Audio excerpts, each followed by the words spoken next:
and welcome back to the My Therapist's a Witch podcast. It's been a minute since I've been on here, and I thought I would just update y'all a little bit on what I've been doing the past month, and also talk to you about a couple of other things that I've been in a relationship with recently. So this past month has been really challenging, filled with a lot of doing and just a lot of change. I completed my training at the center that I was with for my graduate program. And as that came to a close, I really started to feel like I had graduated, even though I had already finished my coursework. And with that came the transition of closing with one place and then trying to find an associateship and just a lot of things fell on my plate. And a lot of things that the past me would have really struggled with and would have felt quite overwhelmed by. And as I was going through this month of change and really not having a break and just having to go, I noticed that I could handle it. I noticed that I could really do it. And even though it was really hard and challenging, I've left that experience really finding a lot of motivation, peace, and trust in myself. And that's something that I have always struggled with my entire life. So, as many of you know, I have premenstrual dysphoric disorder. I have gone through my journey, and I continue to go through my journey of trauma and processing those old patterns and healing from that. And I also have ADHD. And this kind of ties in with this past month of where I haven't really been around to chat with you guys. And I want to talk about ADHD with you all today a little bit and my story with it and the relief that I'm actually experiencing at this point in my life. ADHD stands for Attention Deficit Hyperactivity Disorder. And, you know, when I was younger, I'm 31 now, and I was actually diagnosed at 30, so I've only had my diagnosis for about a year now. And when I was a child, ADHD was associated with hyperactivity, also associated with mostly being found in boys, and frankly, boys that were disobedient and a lot to handle. And I kind of coasted under the radar of not being seen as someone with ADHD. And it actually had a huge detriment to my entire life. And that detriment really affected how I related to school, how well I did in school, and a lot of other things in my life that started to make me feel like I was a flawed person. So where I am today, as my graduate program is completely done, I've finished it, I have a total master's in somatic psychology, I am now moving into my associateship, I feel this huge burden lifted off of my body and my spirit of not having to force my brain into that education structure that it struggles with so much. And over the past 3 years that I've been in graduate school, I've also been going through a lot of healing and a lot of processing and a lot of learning about who I am. But there was always this persistent stress and discomfort associated with school Not because I didn't find the material interesting, not because I didn't want to be there, but because there are certain things that my brain has to work extremely hard to do that a normal brain doesn't. And that's stressful, and it takes a lot of energy. And by the end of the day, I would be so tired and exhausted that I would just kind of collapse. And having that lifted off and feeling this sort of like freedom that I now have in my body, allowing my brain to just kind of be how it is, I have so much more energy and this clarity. And this past month, when I was going through just a lot of paperwork, a lot of change and transition, I really took the time to observe that and to be with it and to learn from it.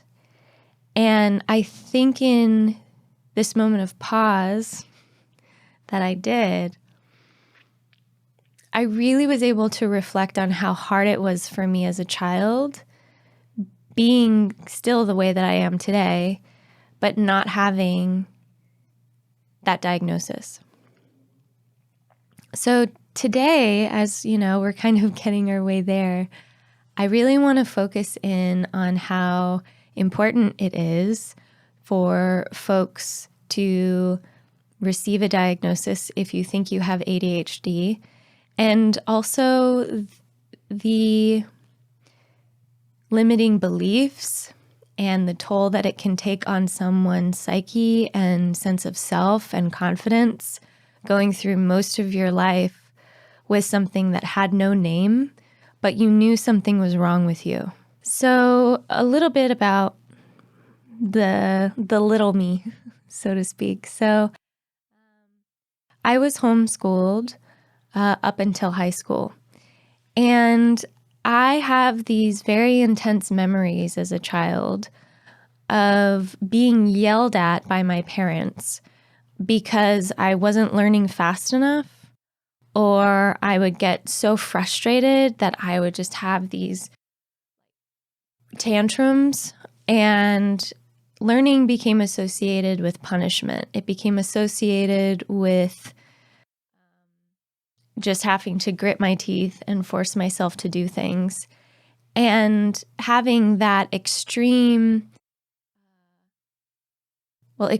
stressful experience with learning, it has caused me to have a stress response, almost a trauma response, in regards to education and learning as a whole. Because for me, if I don't just get something right away, there's this whole reaction my body has, and I actually get flashbacks of being a kid and being yelled at. And now that's a bit more of my trauma story, but for me, I really feel that if I was in a traditional school, I went to a school, that I probably would have been diagnosed a lot sooner than 30. I really struggled with reading. I had a really hard time learning how to read.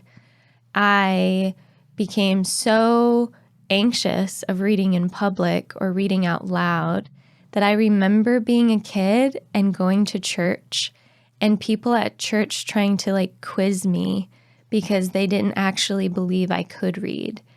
And that just made me feel stupid. It made me feel more shy, and I retreated more and more into myself. Now, at a certain point, I moved from being this very hyperactive child. I mean, I would run up and down the street for fun. I had a really hard time sitting still. I was very active. I wanted to move. I could talk a lot. And something happened where my conscious awareness started to realize that that was inappropriate in some way, or that the way that I naturally was, my energy level or how my body expressed itself, was not socially acceptable. So I started to mask my ADHD. And instead of the hyperactivity being externalized, it became internalized. So I can remember going through my day as in middle school and even in high school, just kind of constantly being pulled into these daydreams or having to reread the same paragraph 9 times because I couldn't remember what I just read because I had thought about so many other things. And I got into this pattern in high school when I was finally with my peers and when I was going to a physical school. I felt this pressure to perform. I felt this intense pressure to do well. And I did pretty well. However, it took a huge toll on my body and it took a huge toll on my mental health. I remember in high school, it was a lot of change. I went from being homeschooled and kind of being on my own pace and rhythm to now having to wake up super early, go to a school. I went to a school that was not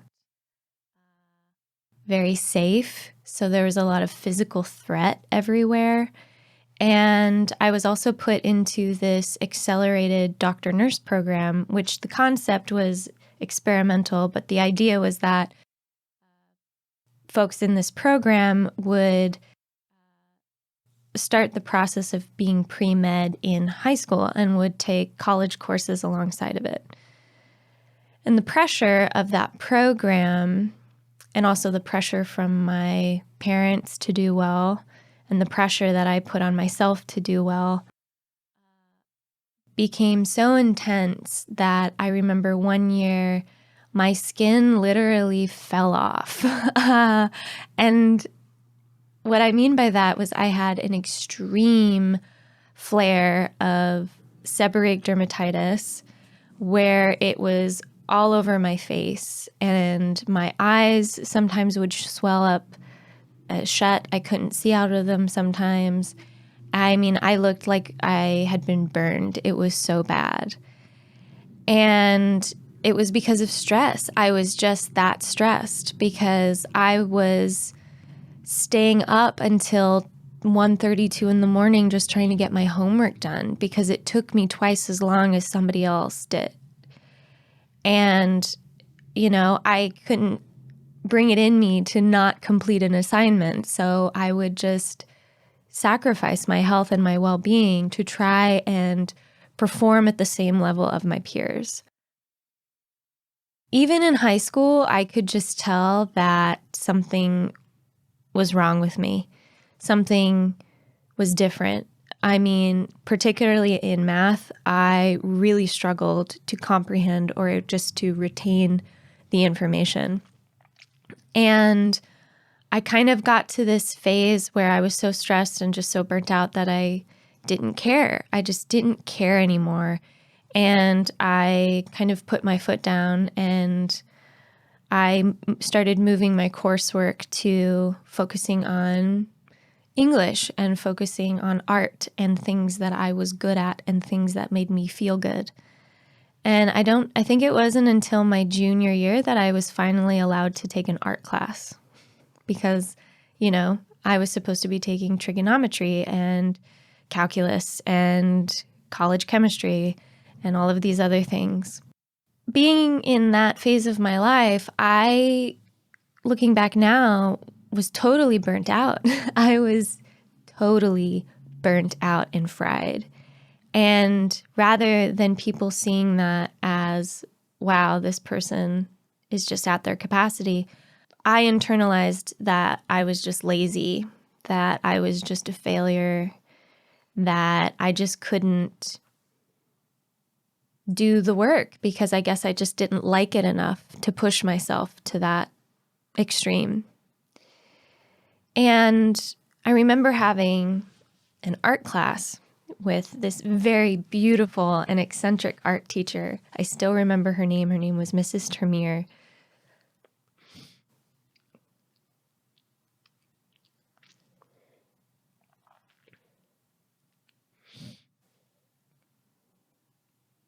And she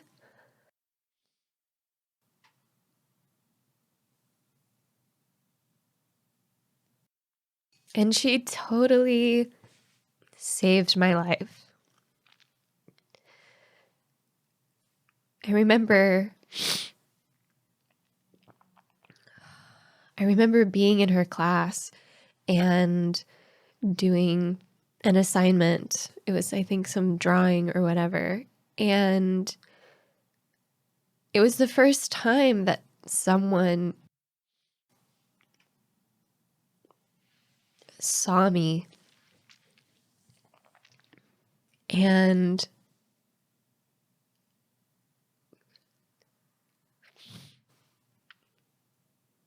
she made me feel really valued without me having to mask myself. She encouraged me to do assignments that I was drawn to. I remember at one point we were kind of doing realism, and I got really hyper-focused into this piece, and she just let me focus on that for the rest of the semester. And she was really a safe person for me.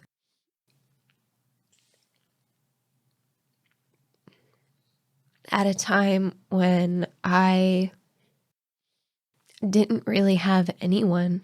And I remember sitting in her room, and we were just talking, and she asked me, why are you in this doctor nurse program? Like, why are you even at this school?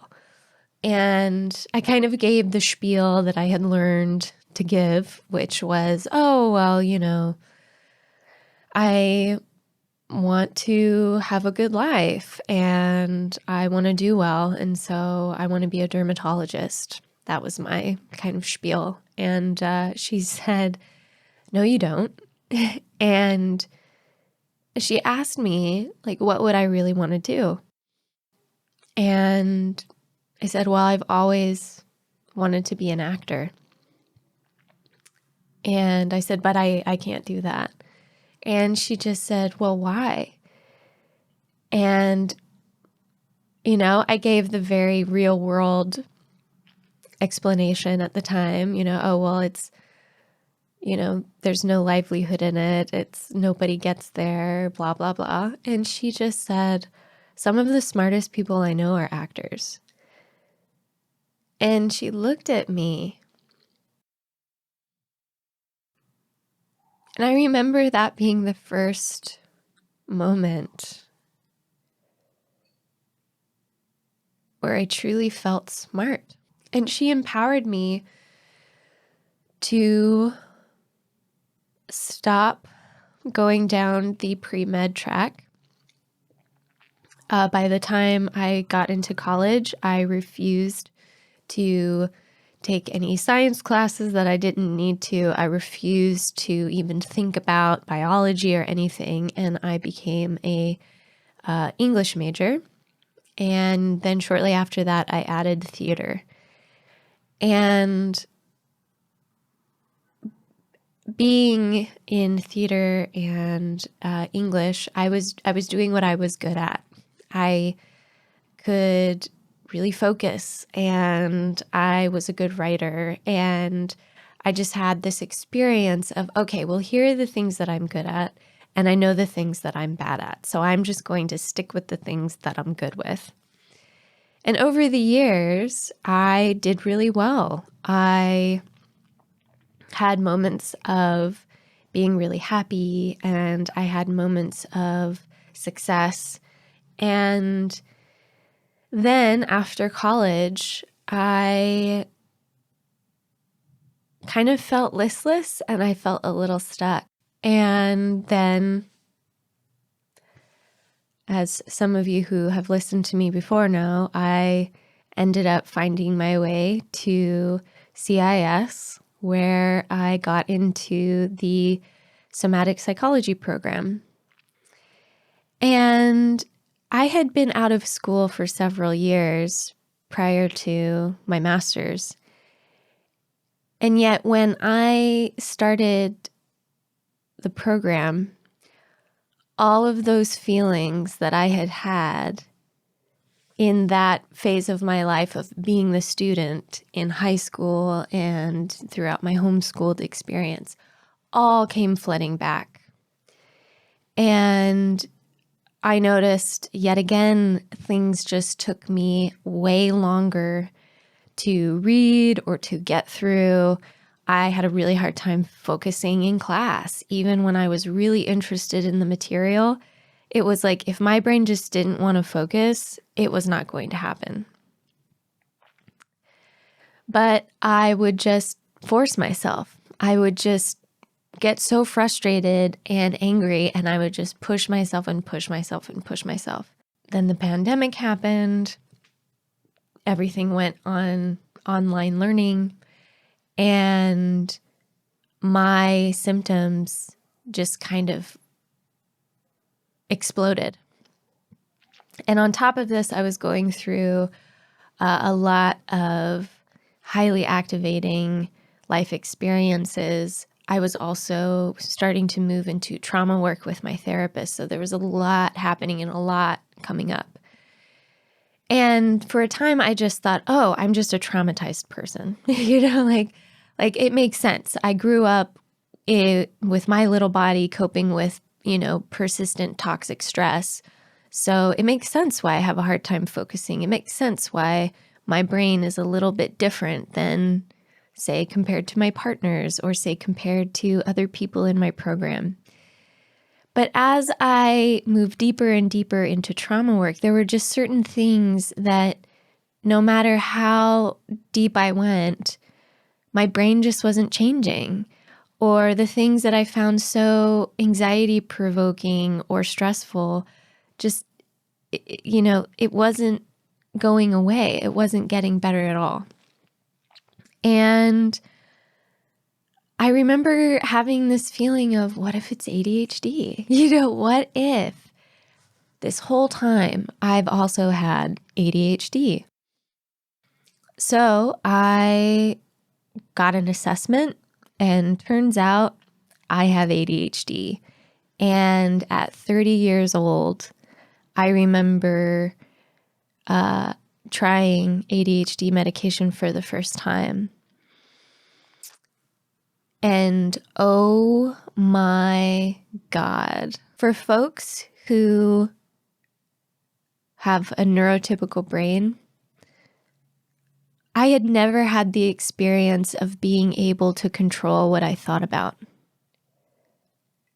I never had the experience of catching myself and in my head and being able to stay focused on one thing.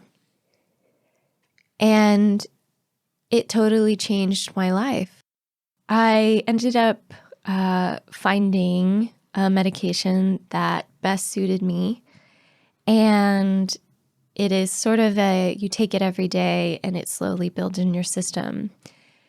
And I started taking it while I was writing my final paper for my graduate program, which I had been dreading. I had been freaking out about prior to this. And once I got on that medication, things that were not manageable, that would send me into a panic attack, that I would kind of regress into being this young child freaking out, all of a sudden I had more capacity. All of a sudden it was a little bit easier for me to focus. And as, my dosage built up and we finally found a level that it worked for me, so many more things in my life became easier. I could get through a list of tasks that I wanted to do for the day. I could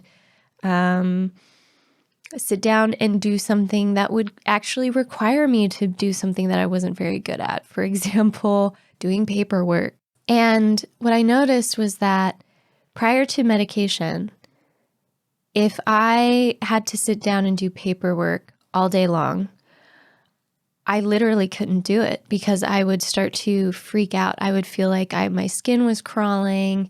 I would have to fight myself so hard just to focus. And something that may take someone an hour to do would take me twice that long. Now, with the medication and that extra little bit of support, I'm able to get through it without the level of stress and frustration that it took me previous to medication.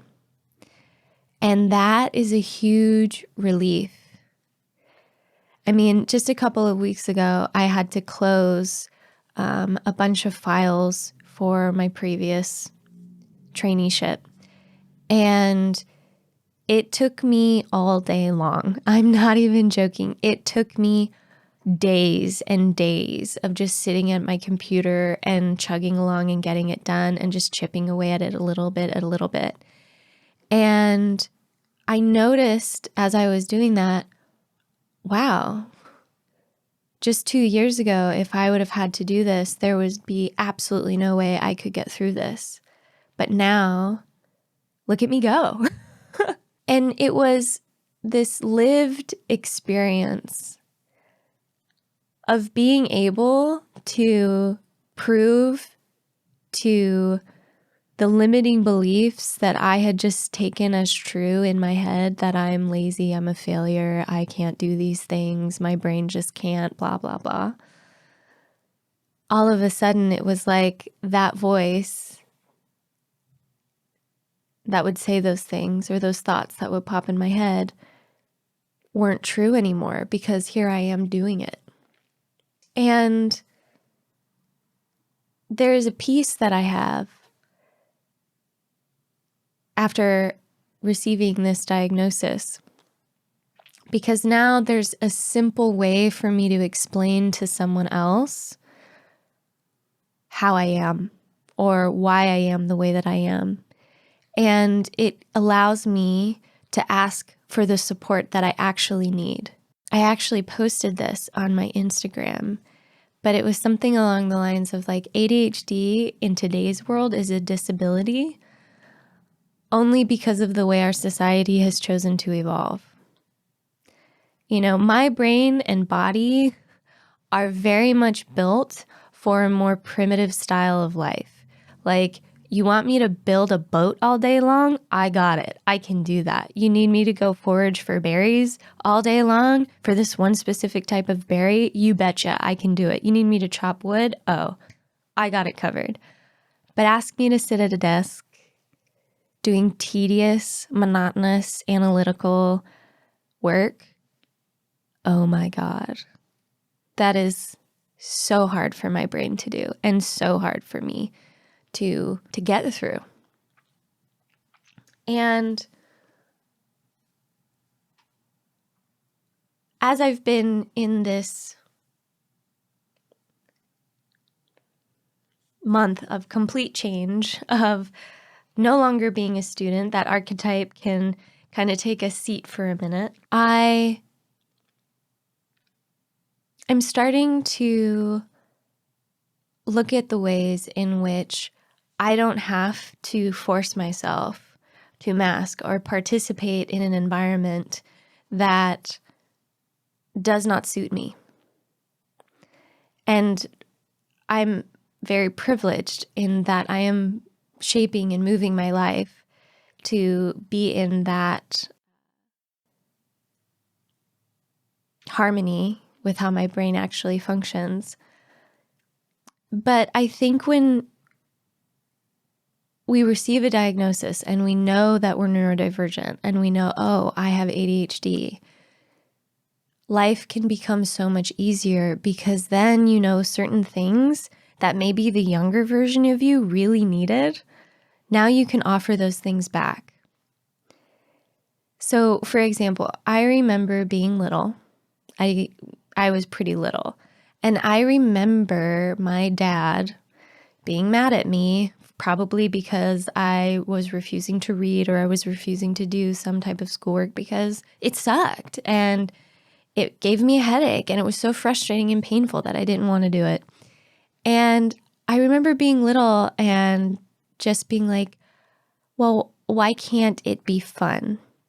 And I remember him saying, not everything gets to be fun. And now, from where I am, 31 years old, on medication, finally with a diagnosis, I look back at that young little girl and I realize, wow, you were so spot on, little Elizabeth, because yeah, you did need it to be fun in order to learn. It wasn't just you trying to be a lazy, bratty kid. It's that your brain does not produce a whole lot of dopamine, and you needed more dopamine and reward in order to learn. And on top of that, you weren't rewarded for learning. You were punished. Because if you needed help or you got frustrated, you were yelled at. And so looking back now, I can see how the younger version of me was a really strong woman already. Like, she was coming in to the race, lugging 100-pound bricks on her back, and she still ran it. And now I'm giving her a break. Now I am taking care of that young little girl inside of me that needs things to be fun. So I have made my life filled with rewards. I have given myself permission to buy the colorful notebook. I've given myself permission to get the glittery stickers and put them on my calendar when I get through a task. And I've given myself permission to make my life and my work fun. And that may seem really silly and that may seem not that profound, but for me, it is. I think it's such a shame that particularly in girls, that ADHD has been missed, because I know there are probably so many women now in my position who have felt their own inner drive to be ambitious, that they want to achieve these things, that they want to start the business, that they want to get to this place, but there's something internally that just constantly gets in their way and they don't know why. And because you don't know why, you start to blame yourself. And now that I know why, I realize that I'm not the problem. I'm not the one that's been getting in my way this whole time. I've just needed different tools. So even if you're like me and you're in your 30s and you've gone through life this far and you're wondering, well, I've gotten this far. I'm doing all right. I got a job. I got a family. I got a house. What's the use in getting a diagnosis, and what's the use in perhaps trying medication? And to that I say, if you're really happy and you're doing really well, great for you. But I also just want to encourage you to imagine how good it could be, how good you could feel. Because a lot of things about ADHD that people don't talk about is the comorbidity with anxiety and depression and sleep problems and a bunch of other things that are kind of easy to dismiss or overlook and not actually see as falling under the umbrella of ADHD. So if you think you have it, I encourage you, find a person, get an assessment, and just figure out if you do. Because even just having the diagnosis, regardless if you get on medication or not, is valuable. And it's valuable because it helps you to stop blaming yourself for your shortcomings. it helps you to fight against these limiting beliefs that you have about yourself. And I think that is huge. I am really excited to share with you all more and to kind of go down a couple of different ideas and rabbit holes. I think one of the most exciting things about this space for me is just how open and creative it is. And if you have any questions for me, or if there are any topics that you would want me to talk about or share my thoughts on, please don't hesitate to either contact me on Instagram or you can comment on one of my videos on YouTube. Thank you so much for spending this time with me. I'm so glad to be back and to share this space with you all. Until next time, take care.